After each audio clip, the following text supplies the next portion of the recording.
Talk with Tyson Bryden. Come on for the ride. We'll take you inside.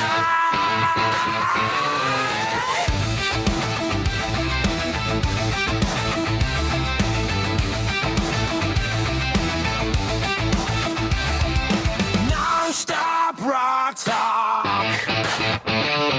It's non-stop rock talk with Tyson Bryden. Come on for the ride. We'll take you inside. Welcome to Nonstop Rock Talk. I am your host, Tyson Bryden. Today, I welcome once again singer Johnny Gioeli. Johnny, welcome back, man. How's it going? Hey, Ty. Great, bro. Good to be back with you, man. Yeah, everything's going great. I am busier than a one-leg kickboxer in a hockey game. You know, I stole that from you. You sent that to me in an email once, and I tell that to people, and they just look at me like, what did he just say? How could you not get the visual of a one-legged kickboxer? I know, right? Pardon, can I speak French? Oh, you can speak whatever you like. You're good. Okay, man. Cool. You can say whatever you want. Right there. Hop, hop, hop, boom, boom, boom. Anyway, yeah, it's good to be back with you, man. Yeah. I was thinking about a few of our past interviews today as I was writing my notes, and I seem to recall the last one. I don't know if you remember this. It was about 5 years ago. And there was work going on in my house. And they were drilling in the basement into the concrete. I remember this. Right? It's like, Johnny, let me ask you. Yeah. Like, what the hell? And then you're like, are you farting? Yeah. Are you farting over there? What's happening? and I then remember that. It's so funny. And then another one, I think it was the very first interview we did. We were talking about Double Eclipse. And I just remember you talking about Neal. And Neal had this thing about every time he'd like tell someone to listen to this, and you would imitate him. Hey man, check it out, man. What's up, man? Yep, there it is.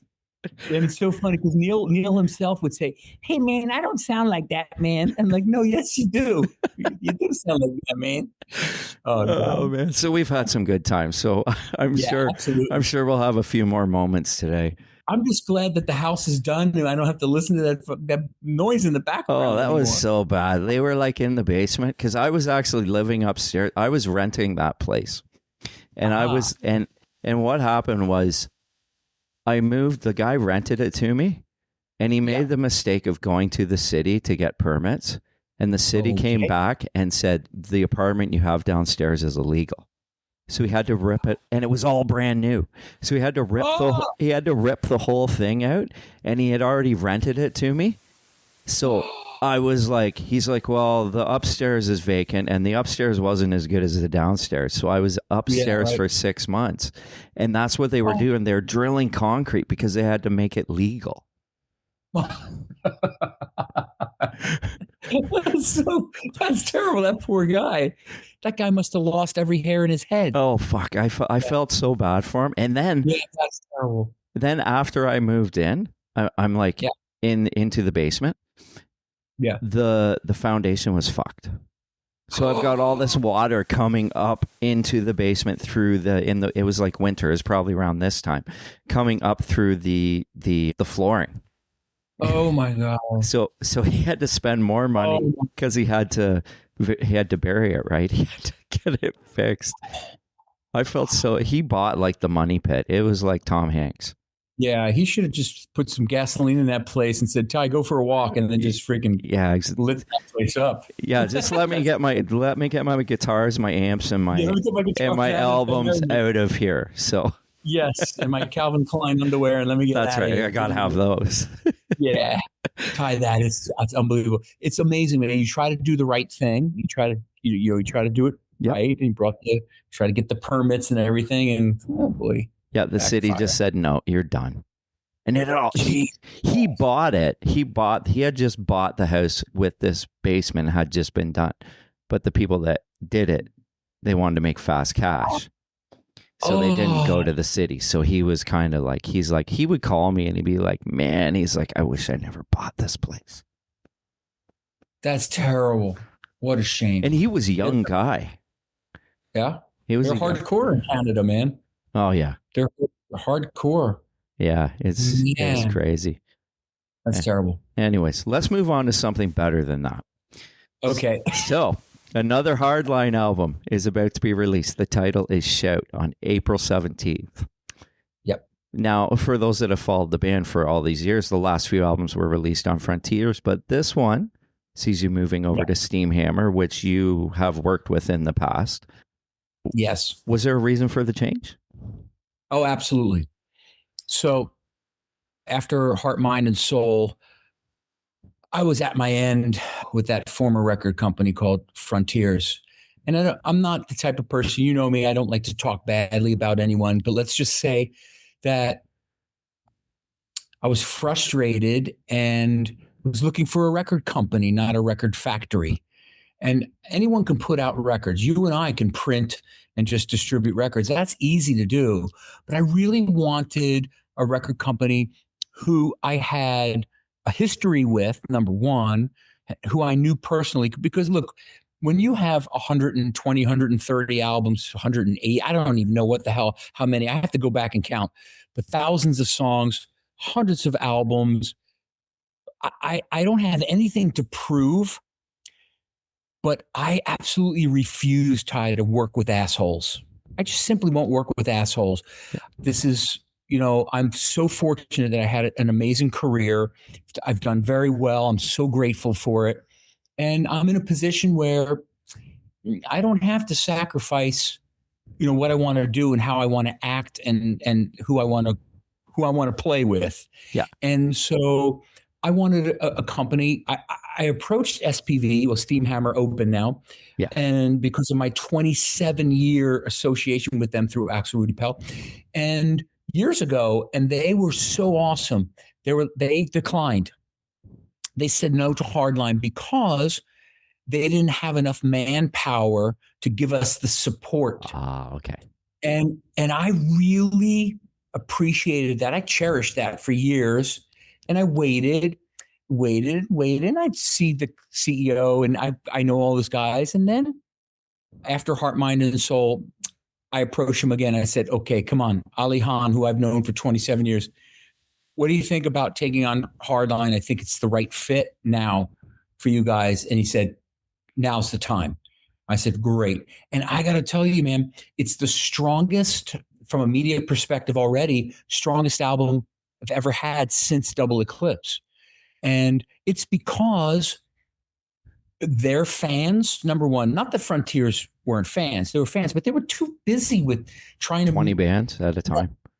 Yeah, trying to put out 600 albums a week. You can't give everyone the attention they need and the support they need. It's like, put it out, do the standard, bam, bam, bam, put it out, standard, bam. It was a factory. Boom, boom, boom, factory, move it next, move it next, move it next.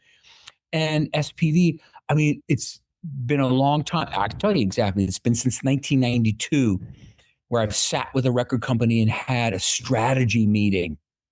What's the media strategy? How are we going to position this? What are the songs? And they love this album. They love it. And Ty, I got to tell you, man, I finished the record. We built this record in less than 2 weeks.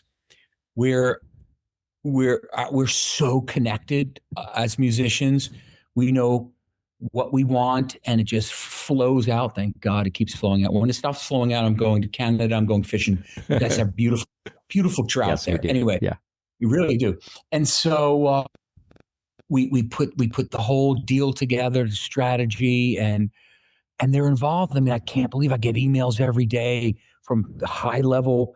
Okay, I love this. Let's do this. How about this? What do you think about this? Now we're releasing in Japan now, which I haven't done a release in Japan in years. Really? Because they really I didn't realize that. Yeah. So that's all happening. We've got 2 major tours starting in, am I in April or am I in May? April. Axel first and then Hardline, and then another tour in November, and we have summer. So I am booked like a crack dealer in Manhattan. I am so, here's another one for you, bro. I am so busy. I had a very famous group called BTR out of Eastern Europe and Bulgaria. I spent a lot of time in Bulgaria because I have a recording studio in the Balkan Mountains. It's brilliant, mate. That's cool. It's brilliant. That's cool. It's brilliant. It's a full glass recording studio, and I watch wild horses go by when I'm working. It is so awesome. So this major Bulgarian band calls me and they say, "Hey, we'd love for you to be a guest in one of our shows and come on and sing." And I do some special, July morning. There's celebrations for them. And they said, "Can you come out in August?" And I said, "Which year?" Literally, I said, "Which year?" They're like, "This year." I said, "Not a chance. I can't do anything until 28. I'm booked to the end of 27, bro. I don't know where you're having Christmas. Well, you know where you're having Christmas. I don't know where I'm having Christmas. I'm still looking to see how I can fit in Christmas." It's crazy. But it's beautiful. But that's me, man. I'm the oxymoron rocker guy. I was up at 4 a.m. I ran a 5K at 5 a.m. It was still dark. And I go, man. I go. I go. I love it. Yeah. So anyway, I'm so thrilled to be with Open, with Steamhammer. And it's cool to see Hardline and Axel, Rudi, Pell and some of the media stuff online. That's awesome. Yeah. So anyway, that was the reason for the gap. I wanted to move away from the record company, and we were busy as hell. But here we are. That's awesome. Did you listen to this album, Ty? Did you get it? I did. You did? I did. Okay. Yeah, we're going to talk about some of it because there's some interesting content on it. There is some interesting content. Yeah, I think that's a good way to put it. I think so too. It's funny. We going back to that kickboxer thing.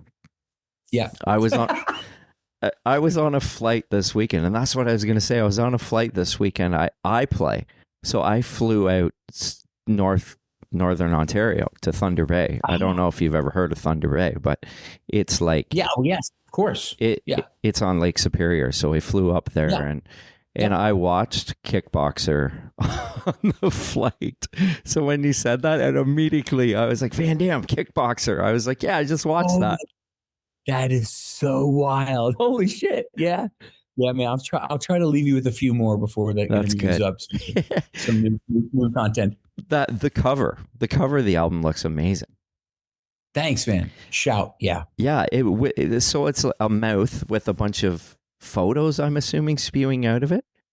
Yeah, so it's history, it's future, it's a scream of everything that pours out of me.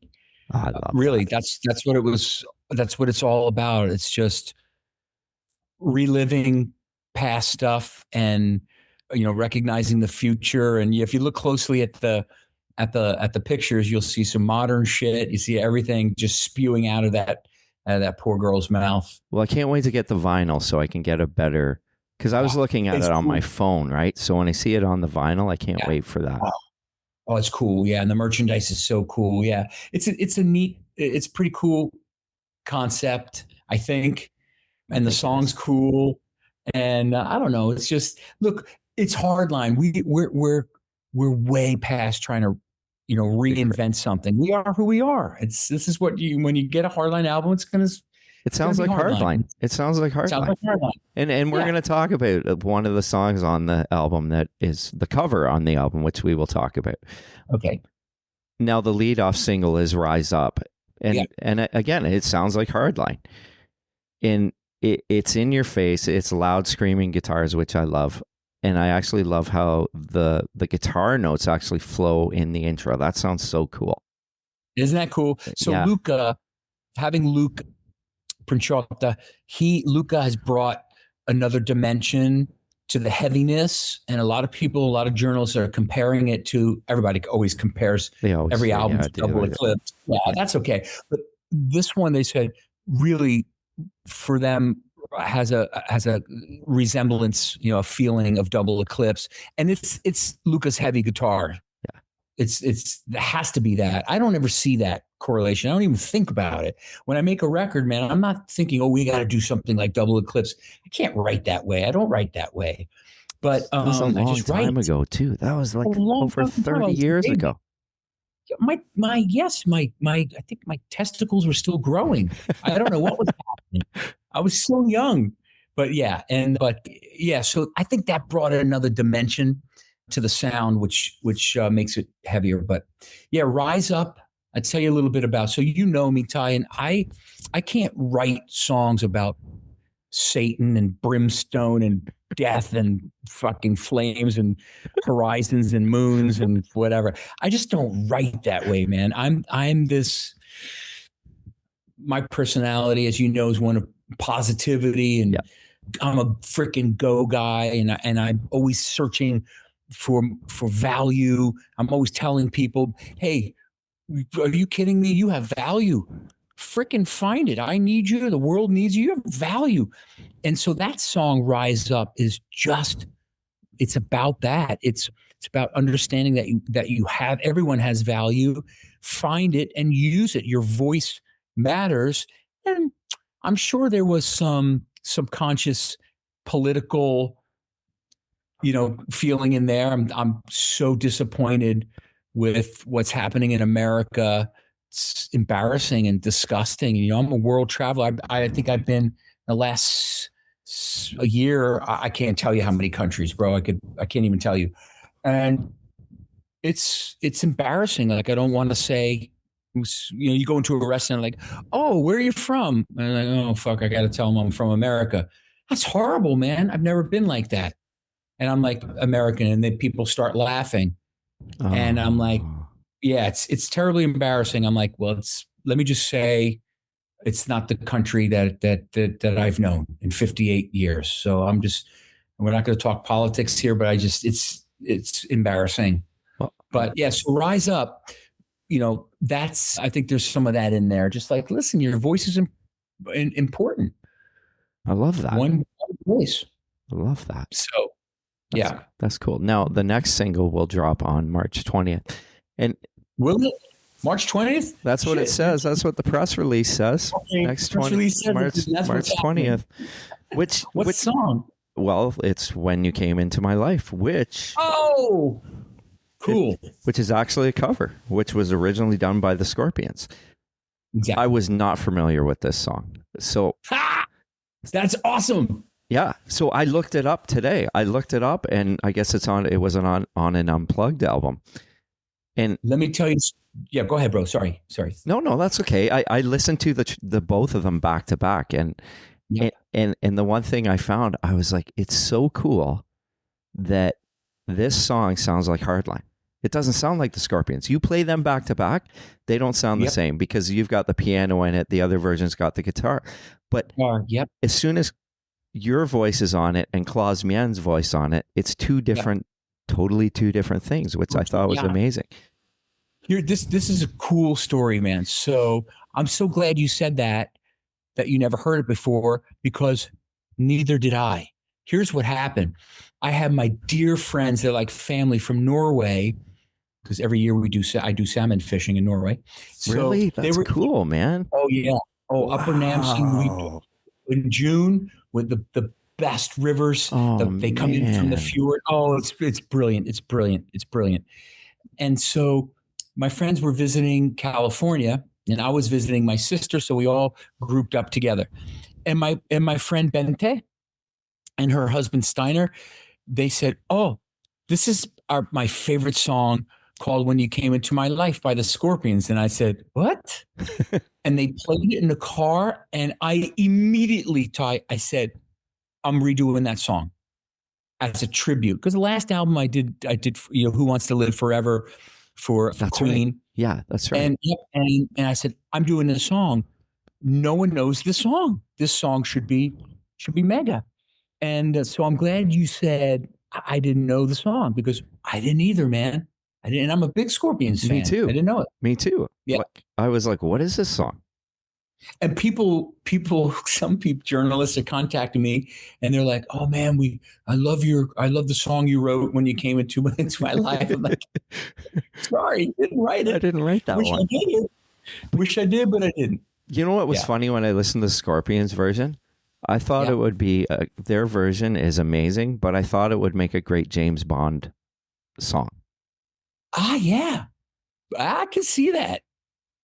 Absolutely, it's got that feel. Yeah, Ty. It's got that sway and that feel that you could picture that at the beginning of a Bond movie. I was like, that's kind of cool, right? I dig it. Yeah, I dig it. Yeah, could be. So you guys did a great job of it, anyways. Regardless, you would never know if people don't know that's a Scorpion song. The same thing. They're not gonna debate it, right? They're just gonna be, Hardline wrote this one. Hardline song. Yeah, I recorded that song, and you're always a little on edge when you're covering a song. And again, I don't play, hey, can I top that singer? I just sing it because I want to know what it sounds like with my voice. You know what I mean? Like, oh, I wish I wrote that song, right? But man, I poured my heart and soul into that song because when you're paying tribute, you want to give it your all for sure. And I remember sending it to Ale. I sang that in an hour or so. You know what I mean? And I want to just clear up something right now too, just so you know. On the new Shout record, we put in bold letters, no AI was used to make this album. Oh, that's amazing. Bro, not a fucking word, Good nothing. If I can't sing something, guess what I do, Ty? I sing it again. Sing it again. Yeah. Sing the line again. Sing it again. Still not right. The phrasing's not right. Pitch is not perfect. Sing it again. I'm glad you said that. I'm glad you said that. Oh, man, it's driving me insane. Anyway, so I send the song to Alessandro, and he wrote back, I fucking hate you. And I said, what? He goes, there's just no one that can create that tone and sound and emotion and passion. I'm like, really? You love it? He goes, fuck you. I said, okay, all right, let's keep it. Let's move on. And that was it. That's cool. Every song on Shout, of course, not that one because it was already written. I would write, literally, record, send, done. At least one or two a day. Boom, boom, boom, done, done, done, done. And so it's not like we did this careful planning.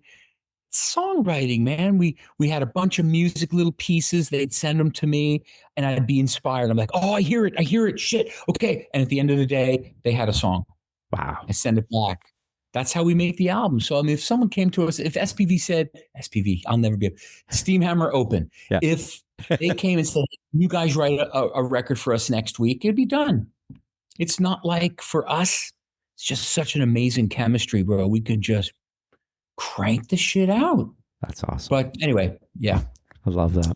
Now, now April 10th, what am I doing April 10th? Where am I? The third single comes out. What's the third single, Ty? Shout is the third single. Ah, cool. Shout it to the heavens. Yeah. That's good. Yeah, cool.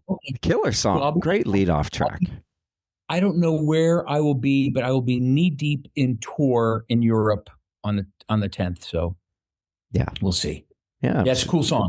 Yeah, background vocals sound amazing, by the way. Oh, awesome. Yeah. That's really Ali and me. They sound great. Yeah, thanks.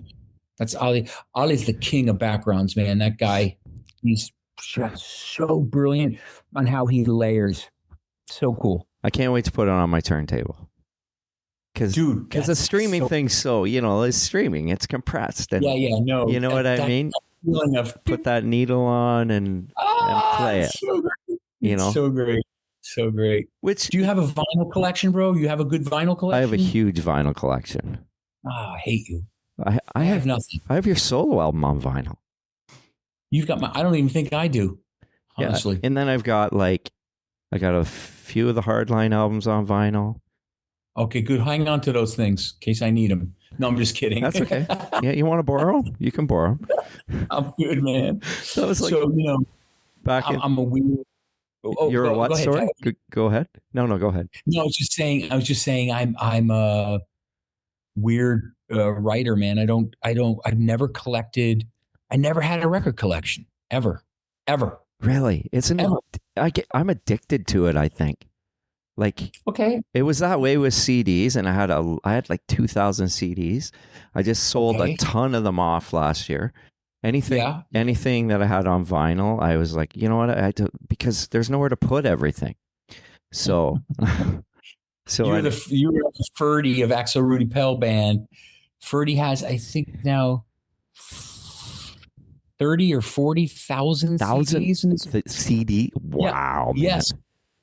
And they're all organized. It's insane. That's how I had mine.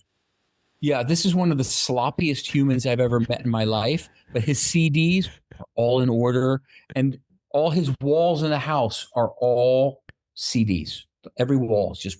That's crazy. Well, I know with the Hardline stuff, I have everything up until like Danger Zone, I think, on CD, and then I got the vinyls. So, okay, which you have. Okay, I think. What was it? Was there an album? Okay, so I have Life here. What was the one after? What was the one after Danger Zone? There's another one after that. I think I have that on CD too. Okay, so we had Hardline 2. We have Leaving the End Open. We had Heart Minus Soul. Okay, that's new. Danger Zone, we mentioned, right? Yeah. Life. I think there's one more in there. There's one more in there. There is one more. Yeah, that's okay. That's okay. All right. Anyway, I have those on CD, anyways. But the thing is, the CDs just sit around because I'm always listening to vinyl. So yeah. Vinyl's just so freaking cool. Do you think? I'm so glad. Do you think Hardline 2 will ever see a vinyl release? No. No. If it's with Frontiers, no. Was it with Frontiers? No. The one I have, yeah. I have a Japanese copy. I think it's on Avalon or something like that. Oh yeah, it's a bootleg. Is it? Oh no, Avalon is a Japanese label. That's okay. Yeah, I have the Japanese version of it. So this Shout album's going out on Avalon also. Cool. Will there be a bonus track on it? Nope. Oh. No. They didn't ask for one. So no, here's why. Because we weren't going to release in Japan, but the album already, not even out yet, has gained such popularity that they came to us and said, please, we want this album in Japan. So there was no time to do a bonus track. But Hardline's ready for the road. We cut the video for Rise Up in January. We rehearsed for the tour. We're ready to go. We have a 90-minute show with just a beautiful blend of old, classic, and new, and some cool surprises. And we're all getting soft and old and emotional. And so, yeah, bro, I'm telling you. So on the album, we have a song called Glow. Yes. And Glow. That's a cool dedication. Yeah. It's a dedication. If you ever had a dog, if you're a dog guy, then this song is for those that understand the love of a dog. And being a touring musician, I've had to put down 2 dogs by fucking FaceTime. And it's the worst thing. Oh man, really? It's like losing a family member and you can't get there. And it's horrible. And so I just lost my last dog. I can't do him anymore. It's just too difficult. And so I said to the band, hey, how many dogs collectively have we had as a band?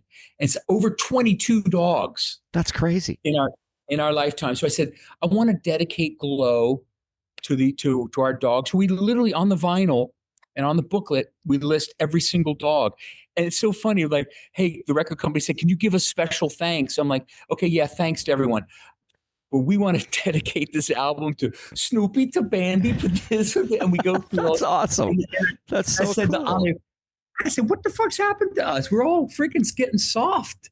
But anyway, it's going to be cool, Ty, because I literally have thousands and thousands of glow sticks. And we're going to take 3.5 minutes. And in the middle of the set, we're playing Glow. And when you come in, you'll make a donation of, I don't give a shit, 10 cents, 10 million. I don't care. You get a glow stick. And the world's going to freaking stop for 3.5 minutes. That's awesome. And we're going to reflect on an animal or a person that meant something to us, and just pause 3.5 minutes, play that song, hold your glow stick up and just forget about everything outside the walls, the mortgage, the car, the husband, the wife, the boyfriend, the girl, the kids. Just stop 3.5 minutes and just be mindful of someone who was really, or something that was really important to you. So it's just kind of a cool thing. And again, Ollie and I are like, oh, it's going to be great. I'm like, what's happening to us here? Yeah, I get what you're saying though, man, because as I get older, I kind of like, it's like, what is going on here? What am I doing? What the fuck is wrong with me? Mickey Mouse stubs his toe. I fucking cry. I'm like, oh, poor Mickey. No, but yeah, it's going to be, a highlight for the tour, for the show. I hope people will get it. I hope they will understand. So that's amazing. We'll see. Now, Welcome to the Thunder is interesting too, because in the bio, it is termed, this was sparked by you being your own status as an artist, is what it says. Possibly you can elaborate on that a little bit. Yeah, so that's just a portion of it. Again, my positive look towards always the glass being half full instead of half empty. Again, I'm all about empowerment, and welcome to your thunder. Again, it's one of those songs where I want people to realize that they're freaking empowered, man. So where did all this come from? I'll tell you. So I'm sure you know the history of my gaming music through Crush 40. Yeah. So, so I am nominated for a star on the Hollywood Walk of Fame. What? Really? For my contribution to gaming music. I have billions and billions of streams for my gaming music, which was the most iconic for Sega and the Sonic the Hedgehog franchise. The last Sonic 3 movie with Jim Carrey and Keanu Reeves, that's my music.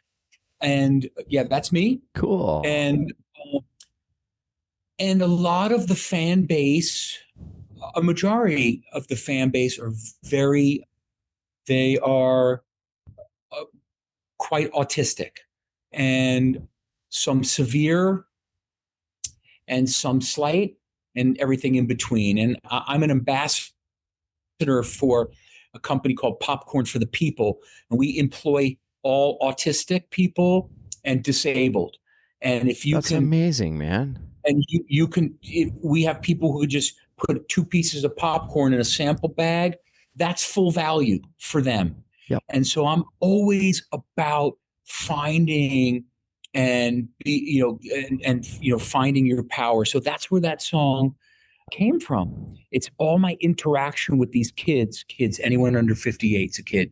So anyone under 58. And yeah, bro. And so, that's how a lot of these songs just, came out of me, and they resonate. That's cool. I mean, speaking of the autistic, on a side note, Gwen, my girlfriend, wife, whatever, that you met there, she's been teaching music. She's a teacher as well. So we don't have a lot of programs for autistic kids with music. So her friend came to her. She has an autistic boy.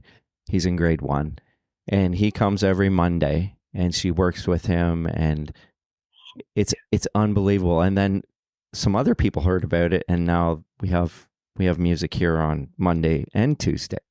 That is so great. Yeah. There's something, there's a connection there with the music. It becomes the safe place for autism. Yeah. I know it for a fact. So my Crush fans, my crushers, I call them, some of them rely on this music for their life, literally. Amazing. I can't tell you how many fans this music has talked them off the edge. Really like that, man. Serious shit. And it blows me away. And I didn't understand it for the longest time. And now, a few years back, it really connected how important this music is. So it's a cool thing. But so I just can't help but write that way, empowerment songs. I'm just all about that. I always do a freaking speech when I'm doing these Crush shows. I always talk to these kids, again, under 58, your kid. It's not just kids, man. Yeah. It's all ages coming. Yeah. And now it's generational. So dad was a huge gamer. Now the kid's a huge gamer. Now dad and kid are huge Crush 40 Johnny fans. And it's amazing. And I just stop and I go, do you understand how important you are to this world, man? I don't care what religion you are, what color you are, how you identify. I don't fucking care. You're my people, man. You are my crushers and you have value, and they go crazy. And it's true. It's true from my core. I could go on and talk about how awesome these kids are. They are so supportive for my career, and now they cross-pollinate. They love Hardline. They love Axel, Rudi, Pell. It's amazing what's happened to my life. So anyway, I'll shut up now. No, that's amazing. That is so amazing. Did you ever imagine, like, when you're playing in Brunette in the clubs in LA, that this is where your life would turn out? No, I had no idea. I'm not done yet. I'm close, man. I'm getting tired. I am getting a little tired, but I'm not done yet. There's still some shit that I need to show people. And one is my Speed of Sound. You'll be hearing about it. My visual immersion Crush 40 show called Speed of Sound that I'm taking around the world. All of 27 is around the world for bringing the most amazing projection mapping show ever seen in theaters. I built a whole brand new story. I have over $2 million in projection for this show. It's the most visually intensive show you've ever seen. That's insane. Where characters and storyline, I have New York City playwright. And I use all the community. I use all these talented kids to build this show. I have 7 of the most amazing animators that come directly from Sony PlayStation, are all on my team, all huge fans, and we built a monster. 7 months of animation, all 3D. Can you imagine these characters come out into the audience and it's all interactive? So I'm building the show of shows. It's costing me an arm and an ass cheek. I might have to donate testicles to science. I don't know what body parts I'm going to have left, bro. But I'm fucking doing it, and I'm doing it for these kids. And I call it That's so built wicked. by the fans. Yeah, built by the fans for the fans. So every bit of it, the animation, the characterization, the show, the storyline, everything is for these fans. 2027 and dabble into 28. And then I'm going fishing. That's amazing. Yesterday, I was talking to the band's called Generation Radio, and it's one of the guys from Chicago. Okay. And a guy from Rascal Flatts, and Dean Castronovo played on their first album. Oh, shit. Okay. What year was that? Do you remember? 2022, they told me. Oh, shit. Okay. So I was like, hey, this kind of all goes together, because tomorrow I'm talking to Johnny. Cool. I was like, that is cool. It was cool. And they have a new album coming out. They do a cover of Here I Go Again. Holy shit, that's cool. But that's cool. It is on Frontiers, though, so I will. That's uncool. No, I'm just kidding.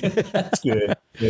Oh, good luck, man. I mean, it's all good. It was cool though, because the music's like a cross between, like, you hear Rascal Flatts, and then, like, because of his voice, but then there's like this wicked guitar solo, and the drummer now is from Tom Petty's band.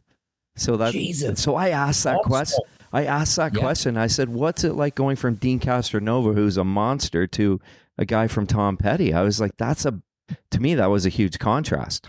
That's an unbelievable transition. Yeah. I was like, it was cool. They were cool. Yeah. Awesome. But you did mention this. You were talking about albums done. Now the press release says 108 albums. Yeah, that's way more now. I recorded 3 other albums in 2 months. I just finished up, and I've done 46 collaborations. Also, That's crazy.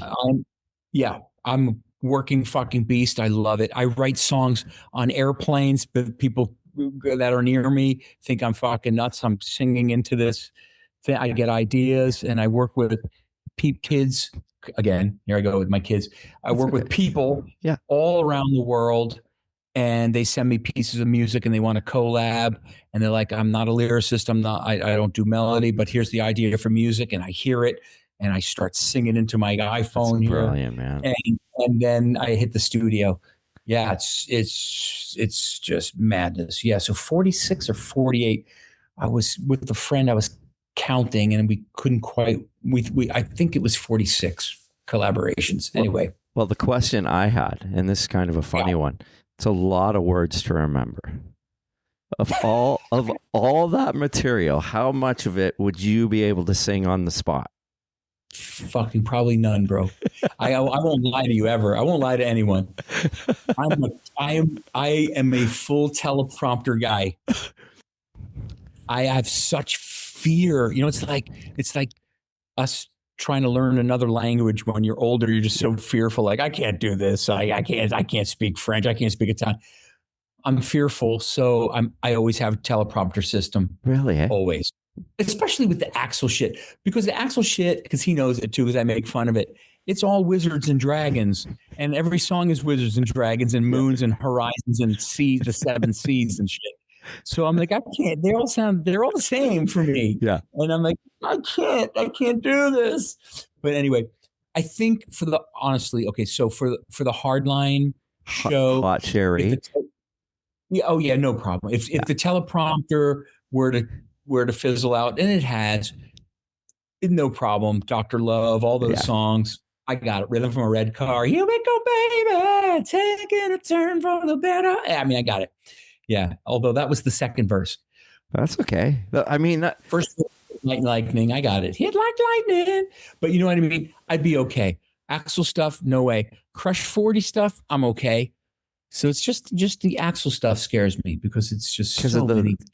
The 27 albums, I think. The phrasing's probably different too. Totally. Because when you're playing to that style of music, it's going to be a lot different. Yeah. Totally different. But it's just kind of crazy, man. I don't know. I find the transition easy. I don't have a problem. I can do so we have the Axel Rudi Pell tour coming up. We start in England, I think on the 20th in England of March. And then we run this through April. And then I have 2 days off. And then I take that Axel hat off and I put my Hardline hat on. And for me, the transition's so simple. It's just so natural. I don't know why. That's cool. But yeah, it works. I'm just so happy that it works. But it's going to be brutal. That's brutal awesome. Tour. Love it. Now the question I had is are there any songs off of Double Eclipse that you've never done live? Maybe 3191, but did Neal do that back in the day? He did some of it. Yes, he did actually during his guitar solo. And I got to tell you something.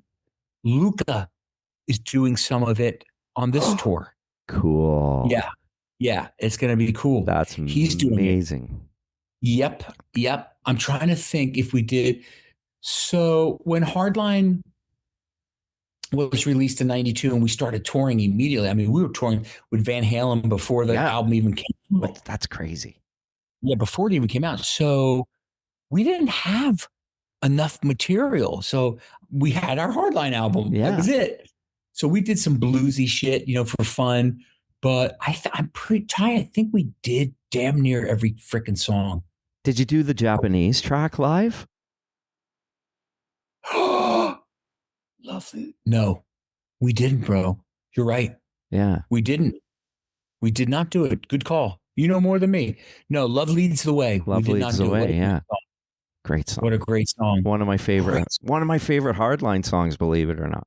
Me too. I think it was a massive mistake not to put that on the American album. Absolutely it is. Massive. And I don't know why. I love the Japanese culture. I love the Japanese people. I love Japan. I've been there so many times. I record there. I've toured there, the whole thing. But I don't know why the fuck they was so special that they needed an I extra. know. I'm kind of mad at them about that because they got a song I didn't get. Yeah, I agree, man. I agree. Nothing against Japan, but what the fuck? Why? Yeah. Why do they need a bonus track every year? Like, oh, you have to have with Frontiers too. You have to have a bonus track. But fuck, what the fuck? Yeah, but they got this bonus track that was like this incredible song, and you're like, there was a couple, like there was a Lynch Mob album, the second Lynch Mob album. They put 2 bonus tracks on that, and those were 2 songs that were probably the best on that album too. Shit, it's crazy. Yeah, it's not fair. That's not fair. Maybe I always thought, okay, maybe Japan gets a head start, on a release date. Let them release early. Yeah. Have that kind of perk. But why do they need extra songs? Why do they need their own fucking album? Yeah, I never understood that. Even in all the way back to 30-something years ago. And then collectors like me hate it because then they've got to go track this thing down, right? Which I did, which I still have. Yep. I have the Japanese version of it, and that's how I discovered that song. Shit. And I wish they put it on streaming even. Oh, did they? Or do they don't? do no, it's not on streaming either. Which it should be, right? Of course. Like the streaming site I use, it doesn't have it. You know why? Because are you licensing? A Spotify guy? No, I use Deezer. I knew you were going to say Deezer. Yeah. I don't know. I just kind of felt that. Yeah. Yes. So Deezer did not license that song. Yeah, I wish they would. To be played. Is it on Spotify? Let me look. Yeah. Good question. It must be. It's got to be. Okay. Sorry, everybody. Hang on, everybody. Oh. We'll get more questions. I got to know this. We're going to go to a commercial break. Oh, cool. Perfect. No, I'm joking. We don't have those. Damn it! I wish I did. That would mean I get money. Oh yeah. Okay. Well, we'll send you some. Don't worry. Okay. Here we go. Love leads.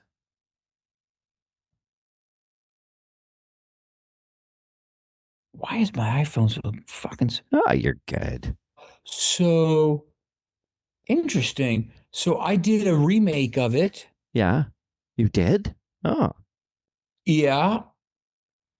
No, it's not. It's all the original. Wow. It's all the original Hardline, Double Eclipse stuff. No Love Leads the Way. Wow.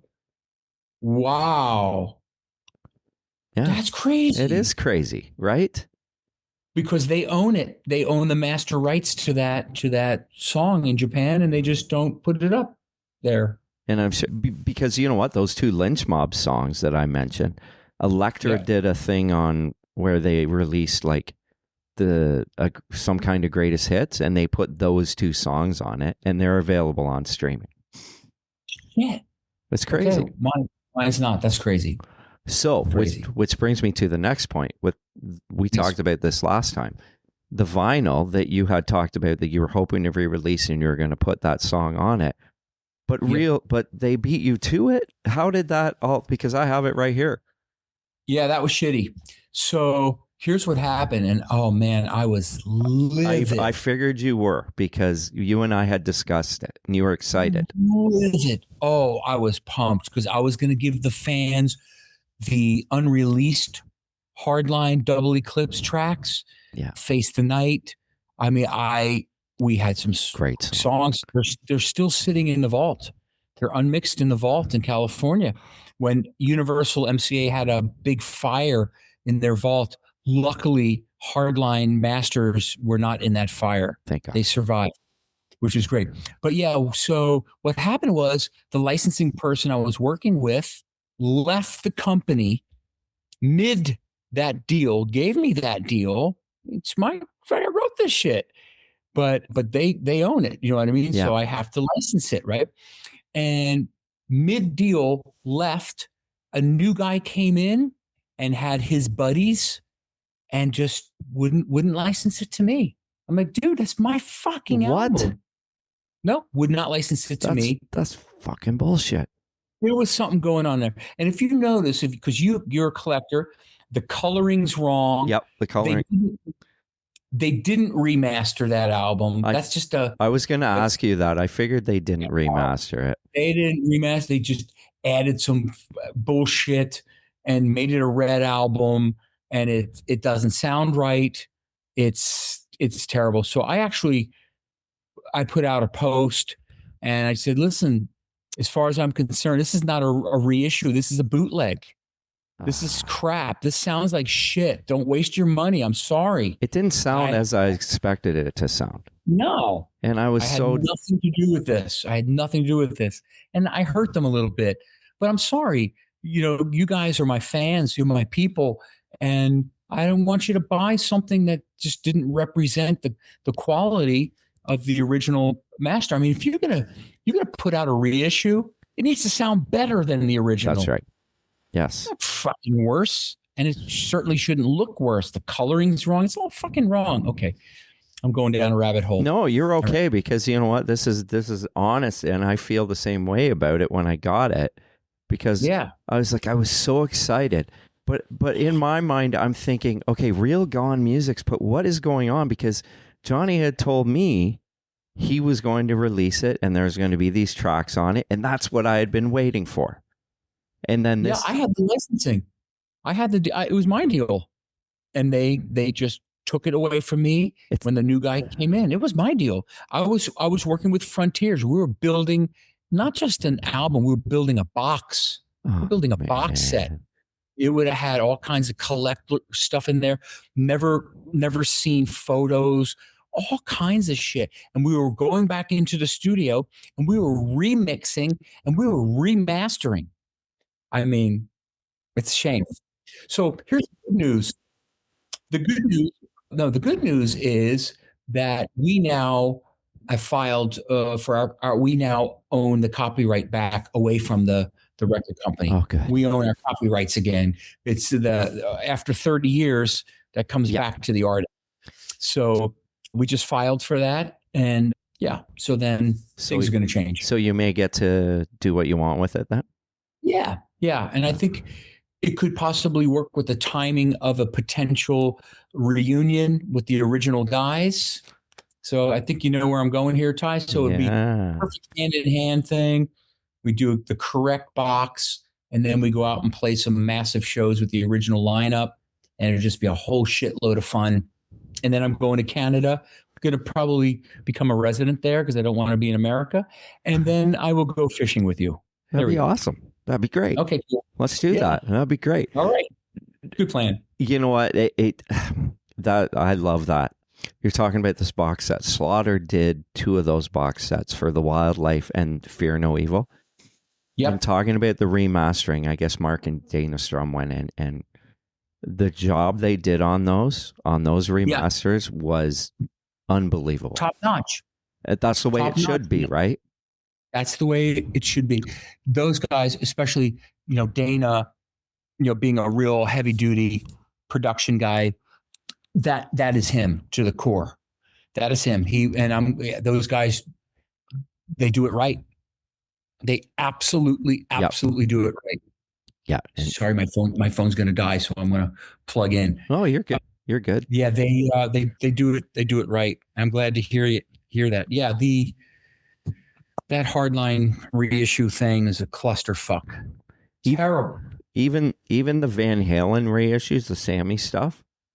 Yeah, I was disappointed with it. Really? Yeah. Yeah, I just thought, especially on Balance, I just thought it didn't have the oomph that terrible it should have, right? So you wonder a lot, that's a big label. Yeah, it's huge. Huge. Did they go back and did they remaster it? Or are they just trying to cash in? That's hard saying, not knowing. I really don't know. I can tell you that reissue of Hardline, that was not remastered. That was just printed.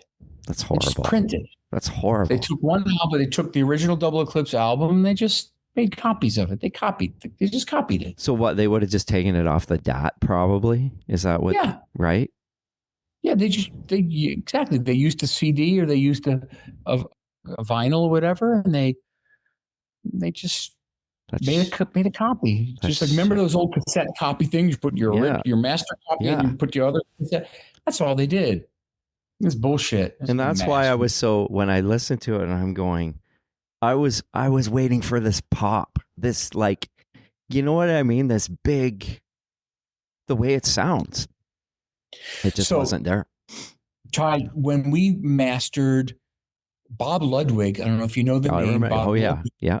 Yeah. So when he mastered Double Eclipse in New York City, he fucked it up. Really? Yeah, he fucked it up. He was starstruck with Neal Schon. And we're talking about a guy that's like mastered like Hendrix albums. Yeah.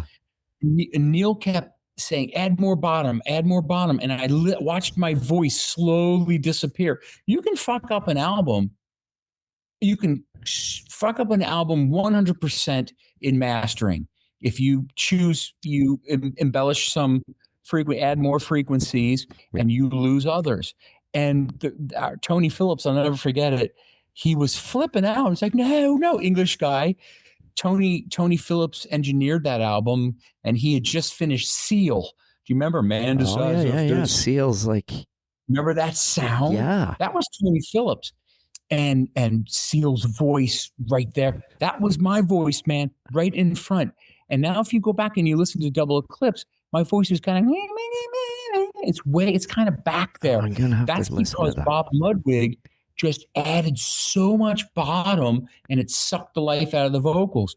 So I wanted to go back in and fix that. Really remaster it. And it would have given you that boom that you were looking for. You would have been like, fucking Johnny's voice is going to rip my face off. Yeah. It was right there, bro.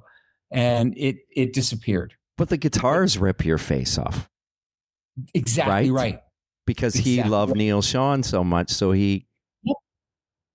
So that's shit. You can really fuck up a mix in mastering if you do it wrong. And if all people, Bob Ludwig, he's the master king, but he was just like, okay, Neal. And Tony Phillips saying, no, like, no, man, I want more bottom end. No. He's in his English accent. He's like, no, please don't, no, it's too much. Take it back. No. What did you think when you heard it?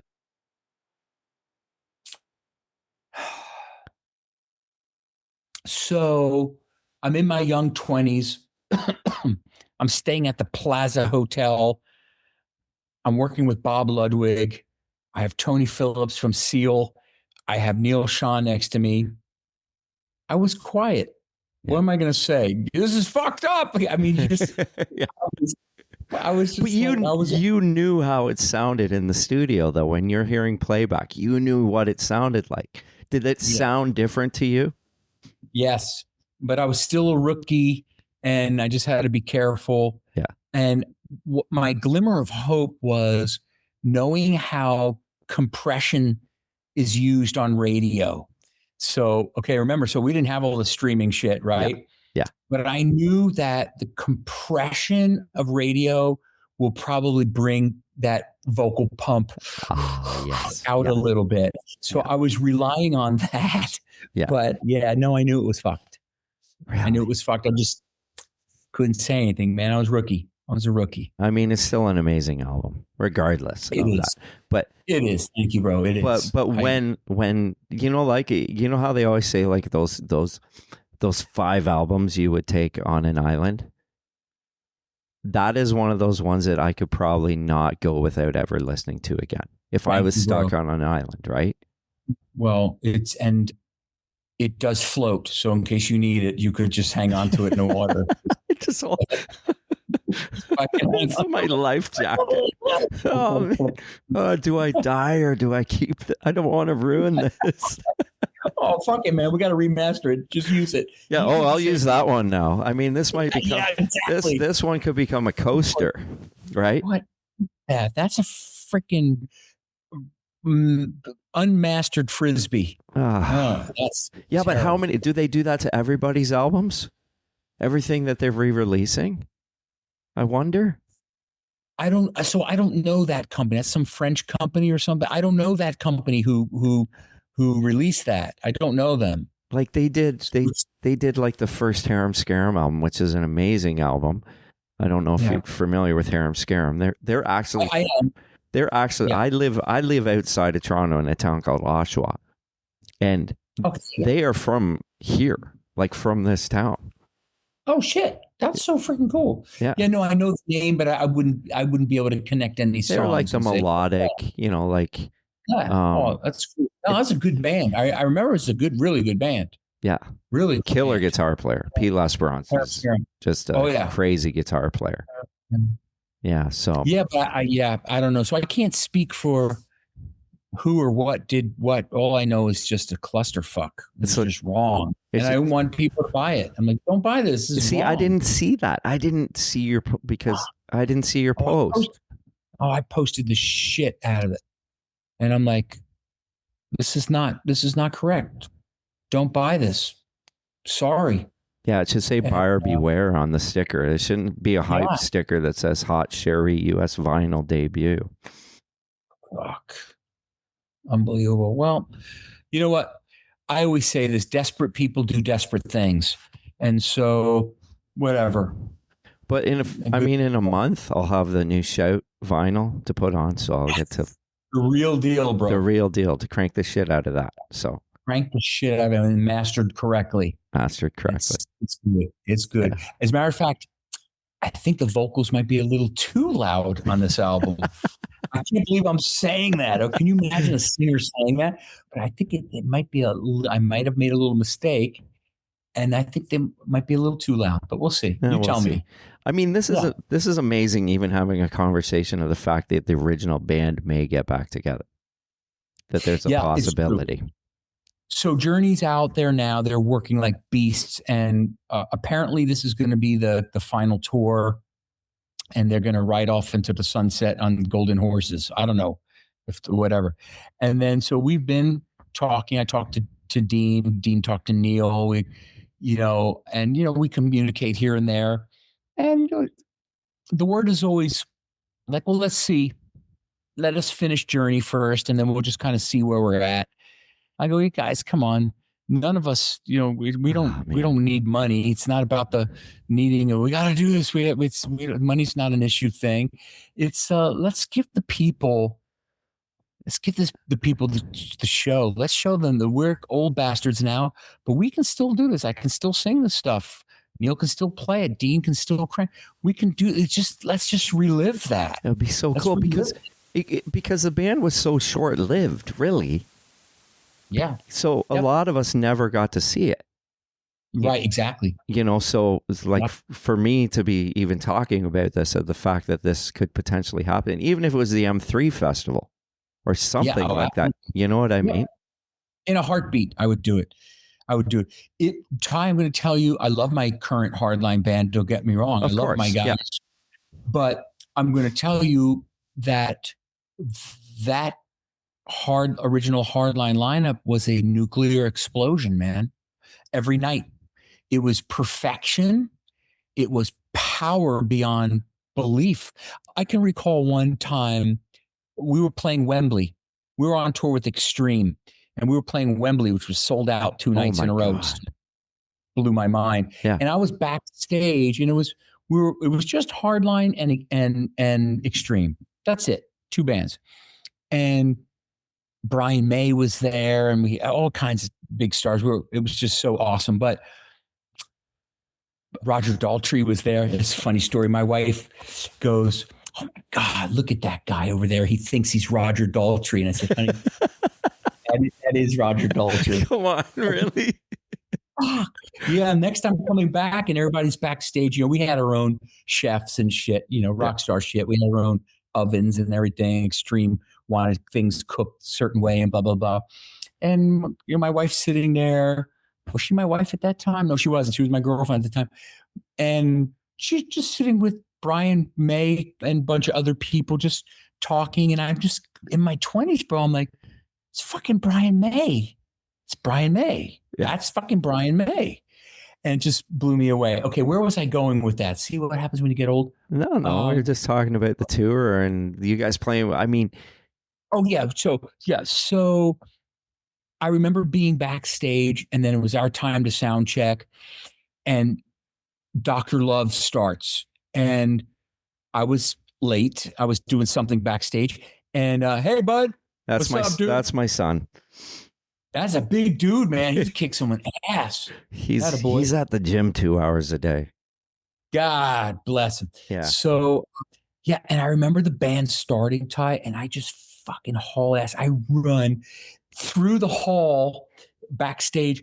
I'm in Wembley, and I run around. I just up the stairs to the stage, and in the middle of a deep dark night, just the power.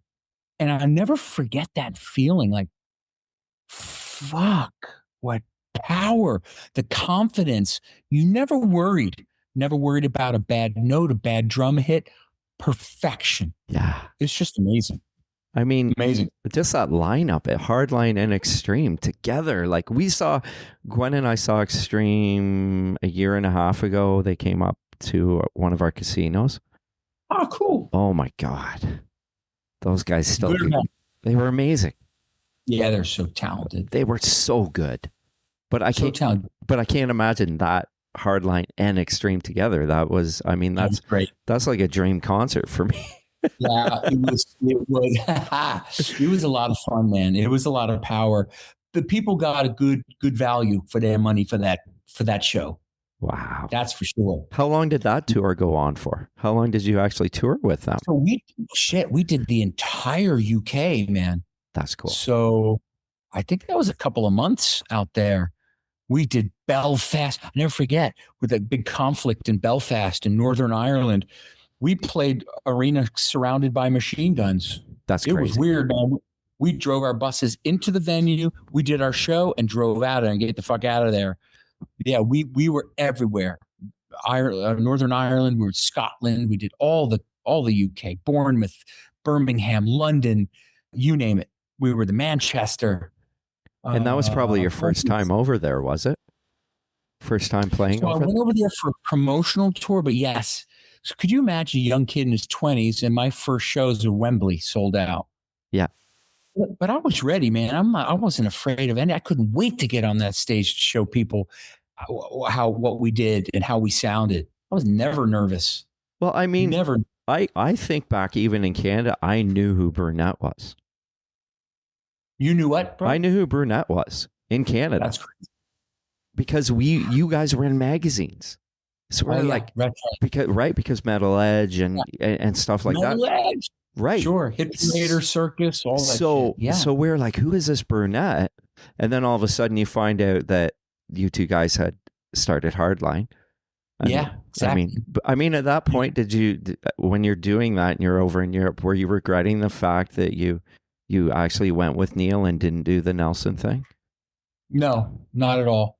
Once that band was born, I'm like, fuck, good decision. This is awesome. Yeah, we were just so burnt on band members, just like, oh my God.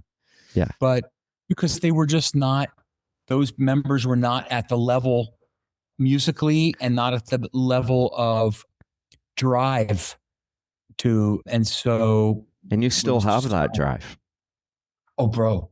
Right? I got to tell you something. Yeah. I still get excited. So I'm talking to you about all these songs I've recorded in the last couple of months. And after I have a session in my studio and I go back to my place, I'm still listening to that song. And then I wake up in the morning and I listen to it again and I check it again. And I'm like, I love this.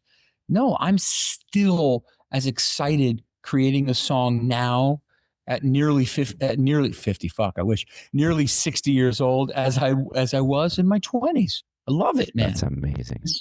It's just so cool. It's just fun for me. It's fun. It's a blessing, man. I think there's millions of people that would give body parts to have my career. Just lucky. Just worked hard, man. This is all I've ever done. Besides that big company I was talking to you about, because that was sort of a hiatus from music. When you when grunge happened and Hardline kind of fizzled out. Hardline never broke up, Right. ever. We never said, "Oh, I hate you, I'm leaving." Yeah. And we're breaking.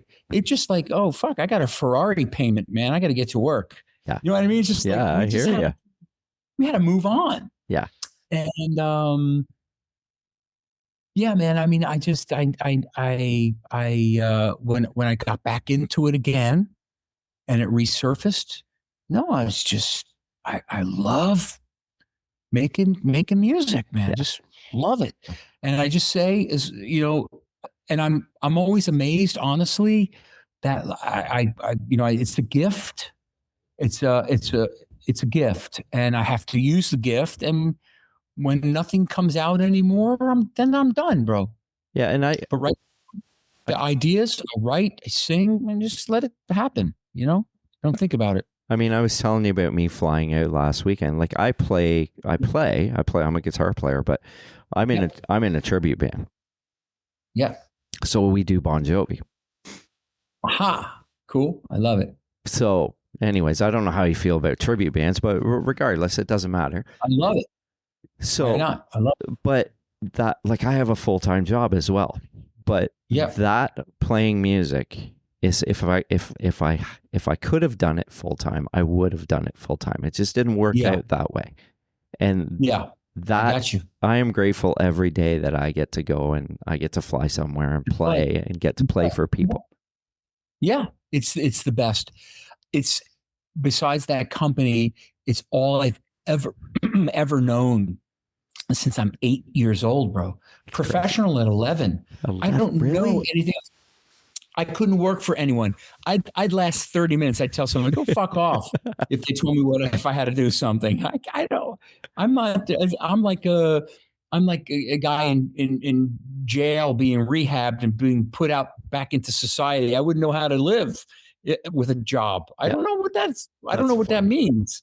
That's funny. So there is, I do remember the transition between, making music as a kid, and you didn't think about the money part. And I will tell you honestly, even in the early stages of Hardline, I never thought about the money. I thought about trying to perform for the masses, and be visible. And when we lost the record company, the record deal, not lost it, but when it all ended with grunge and shit coming in and destroying us, I didn't once think about the money. I thought about, fuck, is anyone going to know me anymore? Oh. I was just, that's where I freaked. I'm like, oh my God, no one's going to know who I am anymore. And I want people to understand that I love performing, but, and then it changes. Like when you have a mortgage and shit and you got to pay it by creating music, it gets a little more heavy, man. It gets intense. Yeah. You get some weight. And when a record company says, hey, I want you to write 2 new ballads by next week. We want to do this. We want to do that. And you're like, fuck, that's pressure in a week. It changes. It changes. Oh yeah. I had agonize in a studio with freaking I didn't have carpet. I had rolled up balls of paper on the ground. Fuck, and just, that's no good. I go get rid of that. Yeah. It's wild, man. It just took on a whole new dimension. And then you just keep going. You keep going and you build and you build. And now I'm where I can just pick and choose. And I'm picking too much, man. I'm too busy. It sounds like it. Do you ever sleep?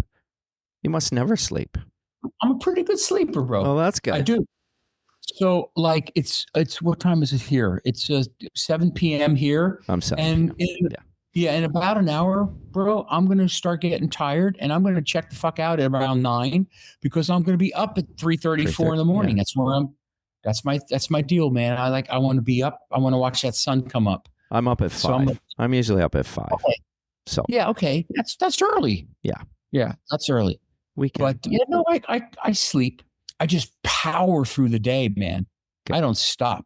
Good for you. So before this interview, and the reason we pushed back just a little bit was because I needed to handle some other stuff, and I tried to get in a 15-minute little close my eyes, but it didn't work.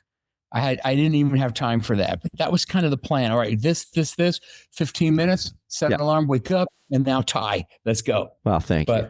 Thanks, man. You're welcome, man. But I just go like a beast because I love what I do. Well, I think for me now, when I let you go, I have to take my son to the gym, and I'm probably going to go with him. There you go, man. You know, that's a good thing. That's what it's all about, right? Yeah, that's exactly what it's all about. So, bro, I should probably go. Do you have any other? No, that was it, questions? man. That was it. That's awesome, man. It's so great talking to you, and I don't want to rush off, but I saw the kid. He was behind you going, let's go to the gym. He's like, are you going to take me? Yeah, you said you're going to take me to the gym. Good. My boy asked me, my boy did the same thing. He's like, Dad, you want to hit the gym this morning? And I was like, no, baby, I'm going to run this morning. This morning, I'm going to run. So I'll hit it with him tomorrow morning. It keeps us young, man. That's why we're young. Absolutely. I mean, absolutely. You're only a few years old. I'm 51, so you're only a few years older than me. So. Oh man, I'd kill to be 51 again. That'd be good. And no, I'm 50. What am I? 50. I'm 58. Fuck. I'm gonna be 59. Shit. You're still young. But I don't feel it, bro. I don't either. I don't know. I'm with you. I don't feel it. I'm tired now. I'm still fighting the jet lag. I just got here. That's right. You said that. You were in Europe last week when I spoke to you. I just got here. So I flew Bulgaria. I was in Germany. And then I landed New York, and then I drove to Connecticut. I'm like, now I'm going over to Long Island, and I just man, it's crazy. Yeah. Well, I'll get a break in June. In June, I'll get a little break. Okay. You're going to do some fishing? I'm going to go to Upper Namsen in Norway. The most Eric Clapton fishes, fly fishes for salmon in the Upper Namsen. I'm there. That's cool. I'll enjoy that. It's incredible, man. It's incredible. I just absolutely love it. I will tell you, I put most of them back. I'm that kind of fishing guy. Yeah. Oh, cool. And that's cool, man. Yeah, that's good. Do it for the sport, but I will eat one of those bastards. Yeah, that's for sure. You have to. So it's all good. Got to do it. Yeah. All right, brother. Okay, good talking Johnny. to you. You too, man. Reach out, man. Will do. Jump on an airplane. Come to a show, man. I got to. Come on. I have to. I want to. Really, you're my VIP anytime you want to come out. Okay, man. Well, I'll stay in touch and I'll let you know. I would love to. I would love to go across the pond too. Okay, man. It'll freak you out. Have a good time at the gym. Thanks for your support and on the record. Okay, we'll talk again, brother. Okay, see you. See ya. See you, brother.